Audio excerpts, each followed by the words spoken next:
call me back, okay? So what I'm doing is I'm going to remove the gearbox that is broken. And I've ordered a new gearbox, and I'm going to hand it to them.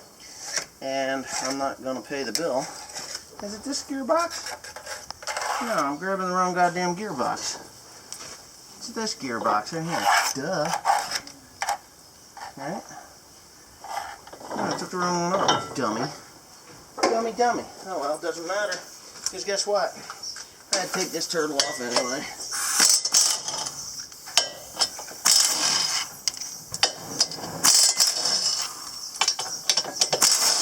So dear John is going to get their broken one, or the broken one, and I'm going to get a new one. It's $1,600 for the complete gear set, or the complete thing. That's this thing here from one side to the other. It is, it's this one.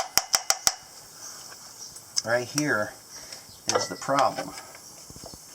There's a, I'm pretty sure it's this one. I can't tell, you know. It doesn't seem as though it's as pronounced as it was. Like it's settling back in. You know, these gearboxes are not supposed to break or bend. Nah, this is it. This one. Right? There should be a mark there, yeah. So this gearbox has bent right here. That ear. So what I'm going to do is I'm going to take the shielding off. And I'm going to take this, and then there's 3 bolts on the back. So it's 3, 4, 5, 6, 7 bolts there. And I'm going to drop the skid plate. Skid plate's coming off. And I'm going to drop this gearbox away. And I'm going to take it out there. John Deere has my new one in stock. And then I'm going to give this one to service, or whoever, and put it in as a warranty claim that this thing has started to leak, or it is broken somehow. I don't know why. Well, yeah. Big time, baby. What was that? That's a bolt I heard. You got liquid cooling. Ah! You got it. You got it. That's the deal. $1,600. Yeah, I'll put this here too. Something fell out. I heard something hit the bottom of that bucket, didn't you? Yeah. I wonder what it was. Sound like a bolt to me. Well, yeah, I like the next 2-day weather forecast. you do or you do not? I do. Yeah, I'm figuring we get it. We're gonna tat it up, and when we gotta run over it again, we'll bail it either tomorrow or Saturday. Yeah, that's right. That's right. Was there anything in this, Mr. Jim? All right, so we're good. What? We got it. Anything else? I don't. Oh. Look at that wind. Well, that's okay. I don't think there's much to worry about. I'm going to get bolts. This spine, I don't think that spine is going to be a problem. As much as it is the ear, right here, this ear on this cutter bar is bent.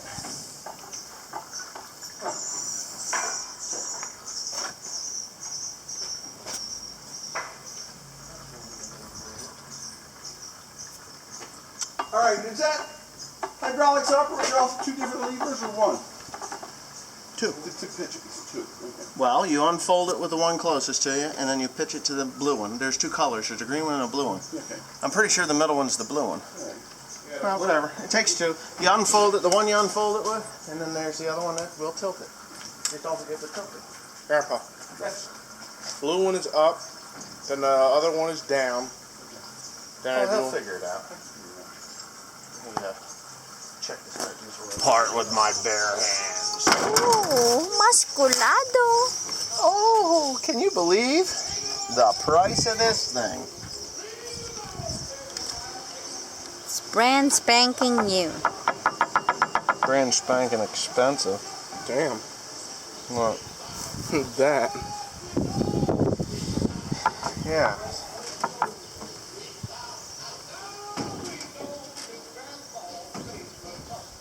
I think it's the right one too. I don't have to turn it. Yeah, it is. It is, because this is here. Yeah, That's it's how on it the works. right size. Yep. Well, there's 2 different sides. You can The difference between a New Holland and a John Deere is they turn the same direction to the middle to funnel them out. We could probably do that with that New Holland, and it would probably work a little better, feeding to the center with that seed head. But anyways, if you want to change the direction of the cutter head, look, show here, come on, point it down. There you go. Oh, such a good girl. Shut up. Take these four bolts out, and you rotate that 180 degrees, put the 4 bolts back in, and then instead of it turning this way, instead of it being driven off of this sprocket on this side, it's driven off of the sprocket on this side, and then it'll turn the other direction. So if you're having streaking issues or feeding issues, you can change that. So that's just one of the options you get with John Deere. Alright, that's good. Let's say we What's in the other box? a radiator for that tractor. That doesn't seem to leak. Huh? That doesn't seem to leak anymore. Yeah, right. What are you singing now? They gave me the wrong motherfucking O-ring. Not even close to being the same thing.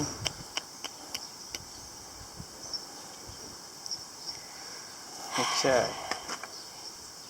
Do I have to go back out there? Do I have to go back out there? Do you want me to go drive there? I'll do that. Anyway, we've got it in. I didn't have my film crew with me.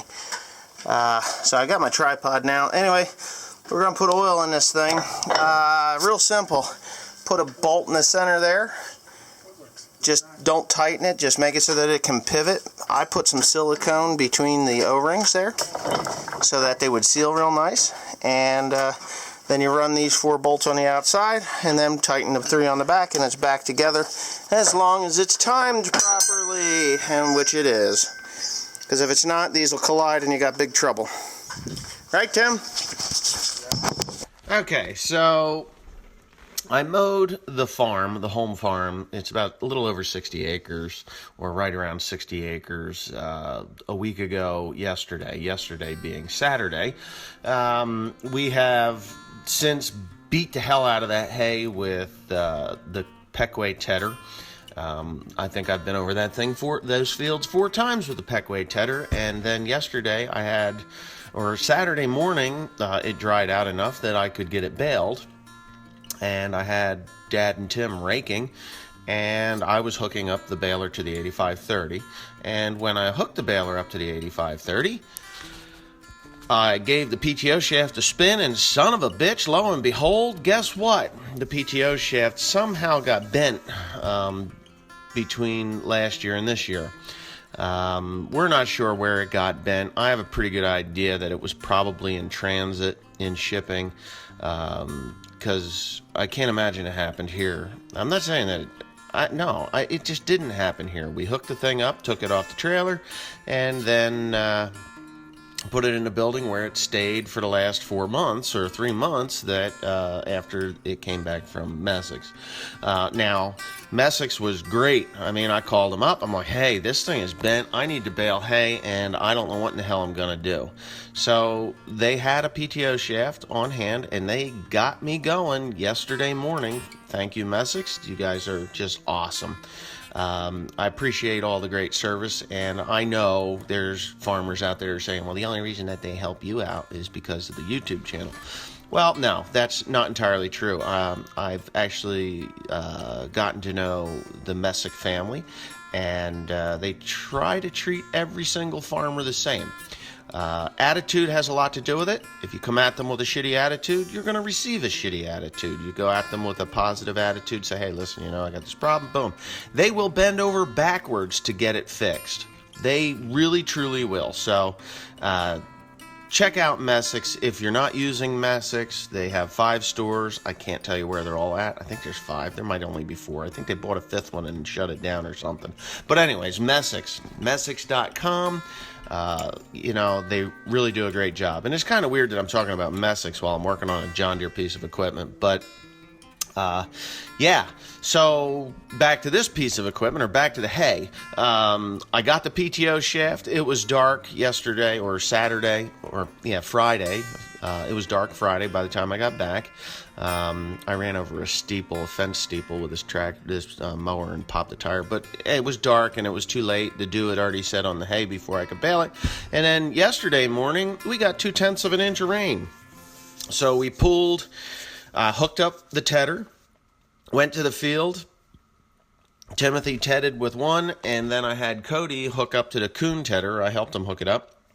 And Cody was going with the coon tedder, and Tim was going with the Pequea tedder, and we got it tedded out, and I baled 90% of it yesterday. John Deere has actually has a very nice way to check the oil level in your gearbox, if you didn't know. And I really like the John Deere cutter bar. They're durable. This is the first problem I've had with the cutter bar in the 2 years that I've owned this thing.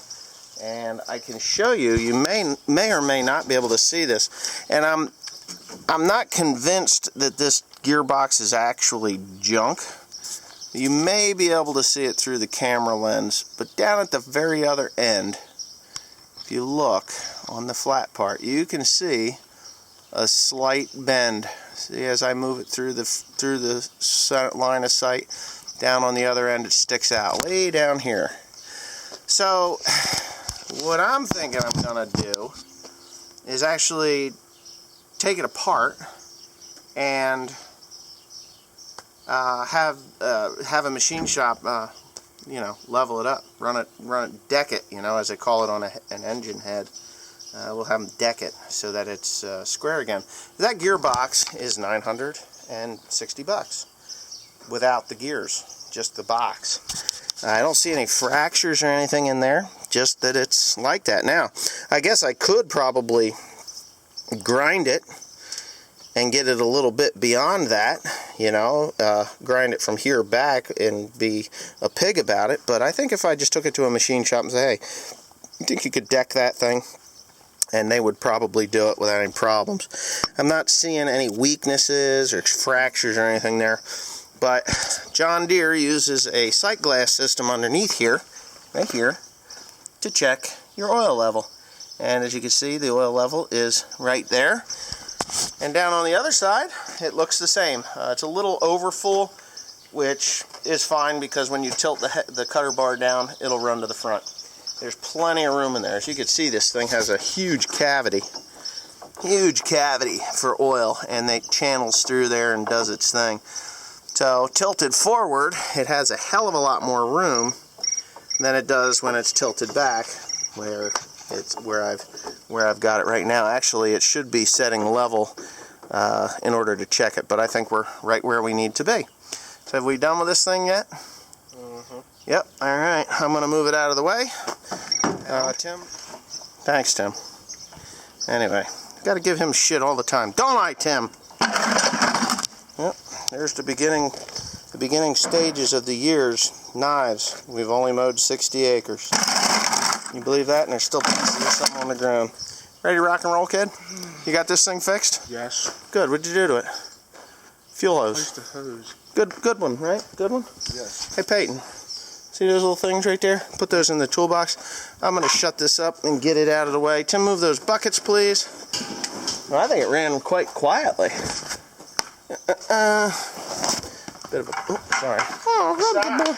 What, you got your Xbox underwear on? Yes. I thought, yeah, okay. Mr. Xbox over there. Now all he needs is a girlfriend that wears an Xbox thong. Right, Tim? Right, Tim? An Xbox thong? You need a girlfriend that wears an Xbox thong.